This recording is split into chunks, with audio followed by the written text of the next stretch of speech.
Assalamualaikum warahmatullahi wabarakatuh. Jumpa lagi kita dalam forum bincang aquaculture. Kali ini saya akan membahas lanjutan dari aplikasi teknologi untuk aquaculture. Sesi yang kedua, di mana pada sesi yang pertama telah kita bahas tentang latar belakang munculnya sistem biofloc, kemudian nitrogen organik dan organik, serta sistem heterotrof dan autotrof. Pada sesi yang kedua ini akan dibahas dua materi utama, yaitu tentang sistem biofloc sendiri, dan yang kedua adalah added value biofloc. Oleh karena itu, marilah kita saksikan sesi kedua aplikasi teknologi biofloc dalam aquaculture. Selamat menyimak. Pada sesi yang kedua ini ada dua pembahasan.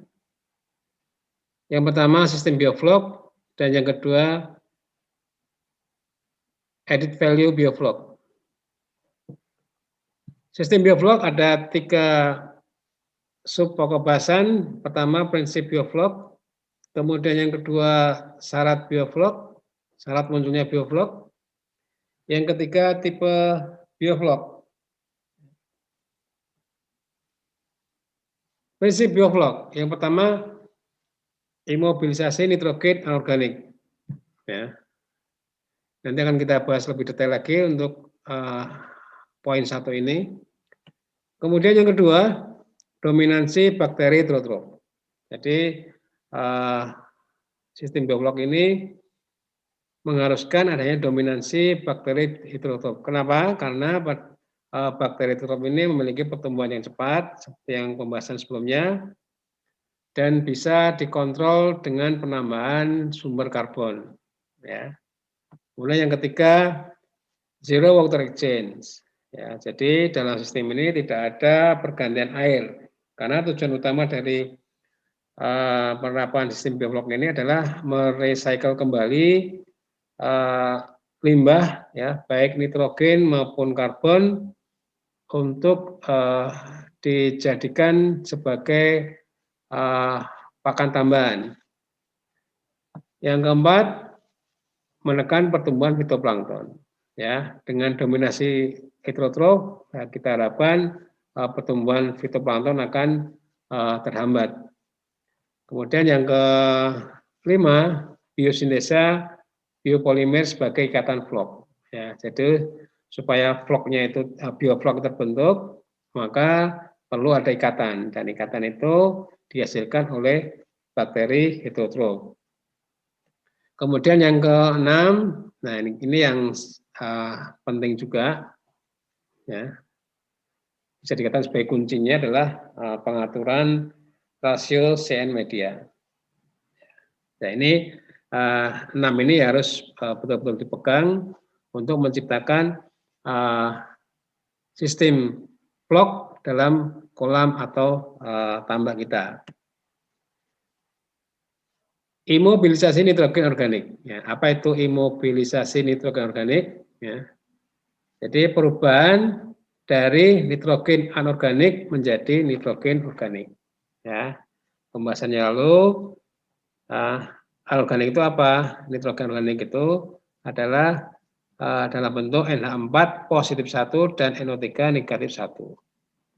Ya. Kemudian nitrogen organik itu dalam bentuk protein. Protein nanti yang kita harapkan di sini adalah protein bakteri. Protein yang ada dalam bakteri sebagai pembentuk biomasa bakteri. Nah, kecepatan pertumbuhan bakteri heterotrof itu dipengaruhi oleh karbon organik. Ya. Jadi definisi dari organisme heterotrof itu dia membutuhkan sumber karbonnya dari karbon organik.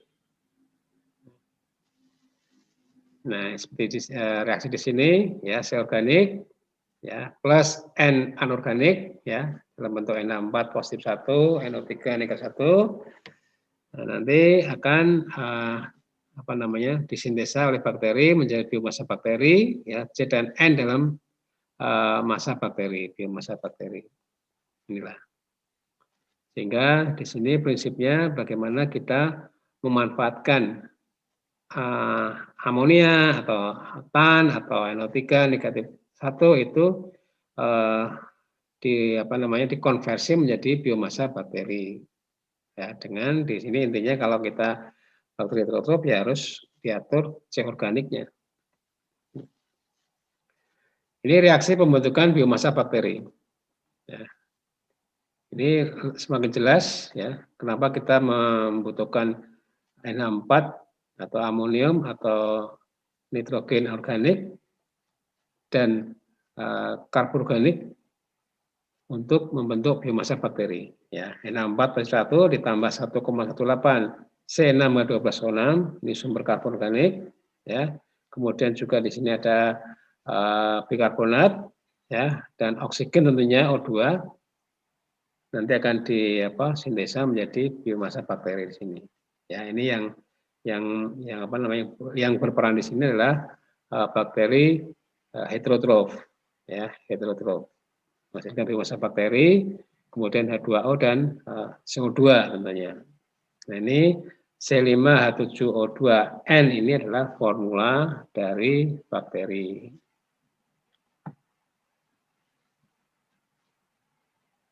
Nah, dari formula tadi C5H7O2N O2N formula bakteri ini, maka bisa disimpulkan bahwasannya rasio CN bakteri itu adalah 5:1. Ya, kita lihat di sini C5 N-nya 1.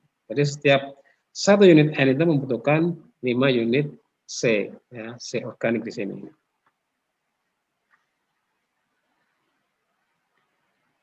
Nah, dari CN rasio 5,1 ini yang dari bakteri ini nanti kita bisa menentukan CN rasio media yang tepat itu berapa, ya. CN rasio media tepat itu berapa gitu ya. Nah, ini nanti di sini yang perlu kita ketahui adalah adanya efisiensi bakteri dalam memanfaatkan karbon. Karena bakteri itu tidak bisa memanfaatkan karbon 100% ya. Jadi dimanfaatkan menjadi biomasa bakteri itu nggak bisa. Ya, ada efisiensinya.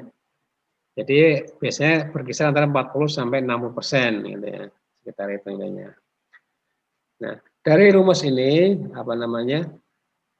rasio CN bakteri ini nanti bisa kita tentukan, bisa kita buat berapa CN rasio media. Ya, ini rasio CN media. Jadi rasio CN bakteri sama dengan jumlah karbon organik, ya, C kali efisiensi tadi. Efisiensi bakteri dalam memanfaatkan karbon organik dibagi jumlah nitrogen N-nya. Ya. Jika efisiensi bakteri dalam mengkonversi karbon organik, ya, itu biasa disebutkan dengan E itu 40%, dan rasio CN bakteri itu 5, maka rasio CN media dapat dihitung sebagai berikut. Ya. 5:1, ya, 5 C banding 1 N sama dengan C kali 0,4 bagi N. Ya, 5N sama dengan 0,4 C.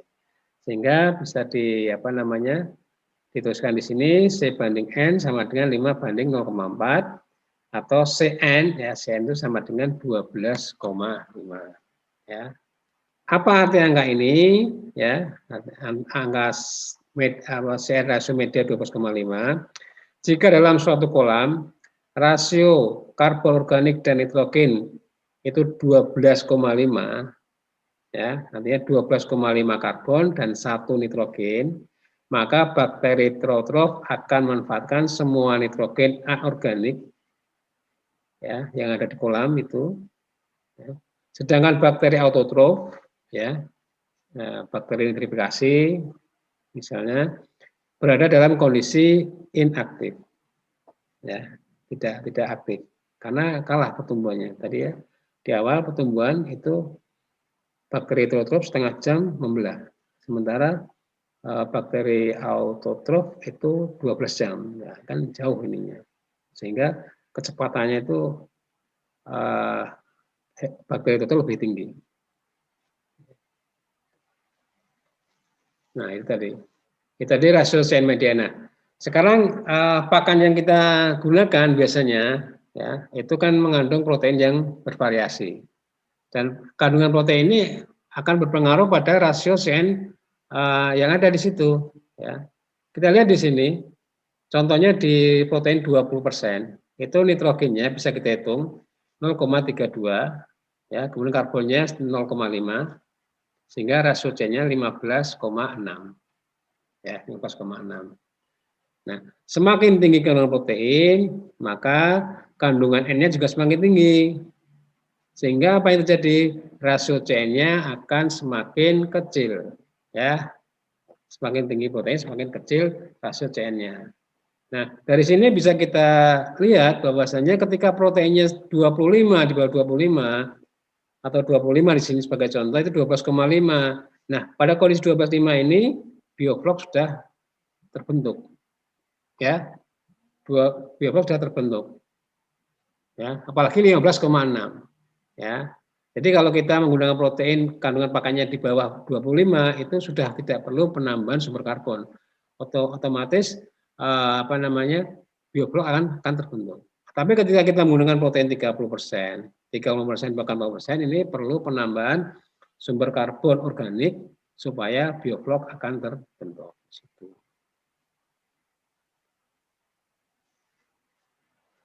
Ini syarat terbentuknya bioflok ya, ada syaratnya flok itu bisa terbentuk.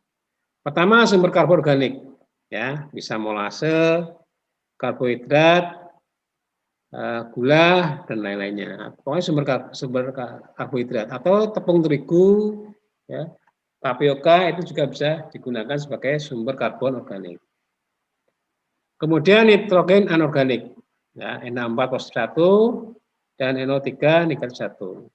Nah, ini sumber N-nya. Berikutnya tentunya ini yang utama adalah bakteri heterotrof ya. Bisa menggunakan isolat murni, probiotik yang bakteri heterotrof misalnya Bacillus itu ya. Atau yang alami itu yang dari kolam misalnya itu sudah mengandung banyak bakteri heterotrof. Kemudian tentunya karena ini bakteri aerob membutuhkan oksigen terlarut ya. DO ya. Berikutnya fosfor ya, fosfor dibutuhkan dalam jumlah yang sedikit ya. Itu kira-kira rasio CP-nya itu 100:1 ya. Dan ini sudah tercukupi dari pakan tersebut. Artinya tidak perlu kita tambahkan. Kemudian rasio CN ya kita buat 12,5 sampai 20. Ya rata-rata biasanya 15 ya sudah cukup. Karena kalau 20 mungkin terlalu boros dalam penggunaan sumber karbonnya. Kemudian harus air ya, ini perlu supaya floknya itu terus tidak mengendap ya. Dia berada di kolam air. Karena kalau dia mengendap itu dikhawatirkan floknya akan mati ya, kekurangan oksigen. Berikutnya ini bikarbonat ya, seperti reaksi pembentukan ini biomasa bakteri dia membentukkan bikarbonat HCO3. Ini bisa disuplai dari jenis kapur ya, misalnya dolomit yang lainnya itu bisa digunakan. Oke, jadi ini sebagai contoh ini harus aerasinya harus kuat ya supaya ada pengadukan di situ, floknya tidak mengendap. Nah, tidak mengendap. Nah, ini ada gambaran tentang nutrisi bioflok. Kalau kita bandingkan dengan pakan ikan, ini berapa sih ya, besarnya itu? Nah, ini contohnya di sini protein misalnya, ini bioflok 19 sampai 58. Sementara pakan itu 20 sampai 50. Ya. Ini hampir sama. Lemak begitu 17 sampai 39 pada bioflok, pakan ikan 10 sampai 29. Karbohidrat bioflok 27 sampai 59, kemudian pakan ikan itu 15 sampai 60. Ya, abunya bioflok 2 sampai 7 dan pakan ikan itu kurang dari 8,5. Hampir sama. Ya, secara nutrisi bioflok bisa digunakan sebagai alternatif pengganti pakan ikan. Ini komposisi bioflok, ya bioflok itu kalau kita lihat di mikroskop macam-macam di situ bentuknya. Ya, jelas dia ada bakterinya sebagai penyusun utama, ada juga mungkin algenya muncul di situ, ada zooplankton, ya, ada cacing juga di situ, dan ada juga predatornya, ya, seperti protozoa, rotifer itu ada juga di situ. Jadi banyak yang ada di situ, komposisinya. Nah, kultifannya apa yang bisa diberikan ya, yang bisa memanfaatkan bioflok ini? Beberapa penelitian memang sudah banyak dilakukan. misalnya di ikan nila, ya, tilapia, kemudian juga di udang dan beberapa di catfish, ya, juga seperti lele misalnya, itu juga sudah banyak dilakukan. Tetapi yang paling responnya sampai saat yang responnya paling bagus itu di ikan nila dan udang. Ya. Ikan lele bisa, tapi jika kita bandingkan dengan ikan nila maupun udang itu lebih bagus responnya itu ikan nila sama udang. Ya, ini ada contoh penelitian di mana ikan ini African catfish, ya, ikan lele ini pertumbuhannya lebih rendah, ya, dibandingkan dengan ikan ini. Ya, dengan lemon fin ini lebih bagus lemon fin ini. Ya, kita bandingkan juga di penelitian kita ikan nila dan ikan lele. Ketika kita coba bandingkan, ikan lele lebih bagus, ya, pemanfaatannya. Sebenarnya ikan lele agak lambat dalam memanfaatkan bioflok ini. Ini juga kita coba di udang. Nah, ini cukup bagus nih ketika umur 51 itu di semi lapang, ya, kita gunakan dengan menggunakan bak fiber yang tanpa bioblok itu 3,4 gram ketika umur 51 hari. Sementara yang menggunakan bioblok bisa sampai 7,03. Ini cukup luar biasa pertumbuhannya, ya, kalau kita lihat di sini.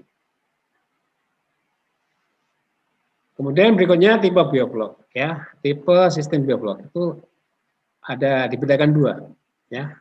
Satu green water system, ya. Dia outdoor, di luar, ada pengaruh sinar matahari, kemudian bakteri sebagai penyerta bioblok, tentunya, kemudian fitoplankton itu masih bisa tumbuh, ya, meskipun dia pertumbuhannya tertekan, tapi masih bisa tumbuh karena ada sinar matahari. Itu yang green water system. Yang kedua itu disebut dengan brown water system, ya, indoor, di dalam ruangan, sinar matahari sudah dibatasi, ya, tidak bisa masuk. Bakteri sebagai bahan utama blok dan fitoplankton masih bisa tumbuh. Fitoplankton tidak bisa tumbuh di sini, ya, sehingga warnanya sudah coklat merah gitu, ya. Kalau yang green water system itu masih ada warna-warna hijau sedikit. Jadi ini dua tipe sistem bioflok. Ya. Itu. Kemudian berikutnya kita ke pembahasan yang kedua, added value bioflok. Ya. Apa sih added value bioflok itu? Sehingga kita banyak pembudidaya itu yang mencoba menerapkan sistem ini. Yang pertama, sebagai pakan tambahan. Ya.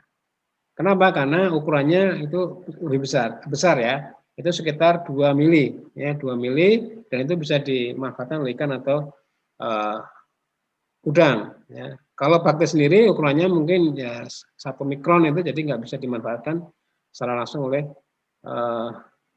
ikan atau udang. Kemudian kualitas airnya stabil, ya, DO, pH itu stabil, ya.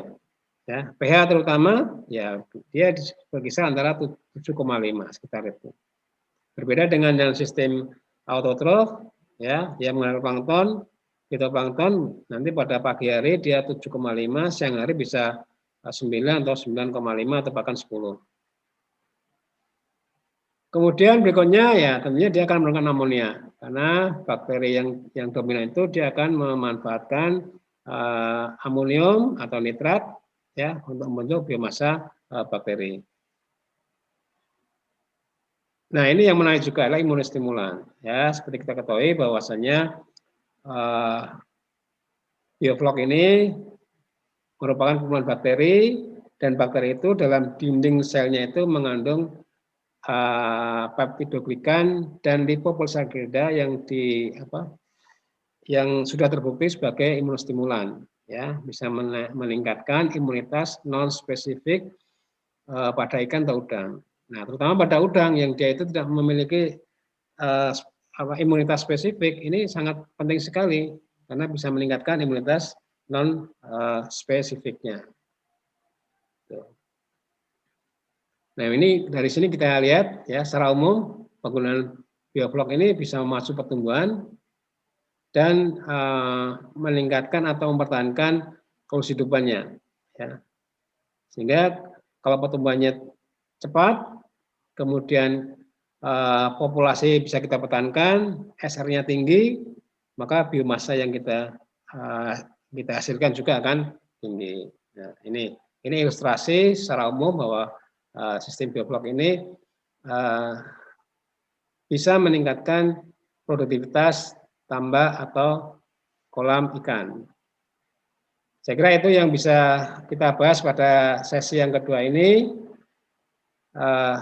Nanti pada sesi yang ketiga kita akan membahas lebih detail lagi aplikasi lapangan dengan untuk starting biofloknya. Bagaimana kita memulai sistem bioflok pada kolam atau tambak kita. Terima kasih. Assalamualaikum warahmatullahi wabarakatuh.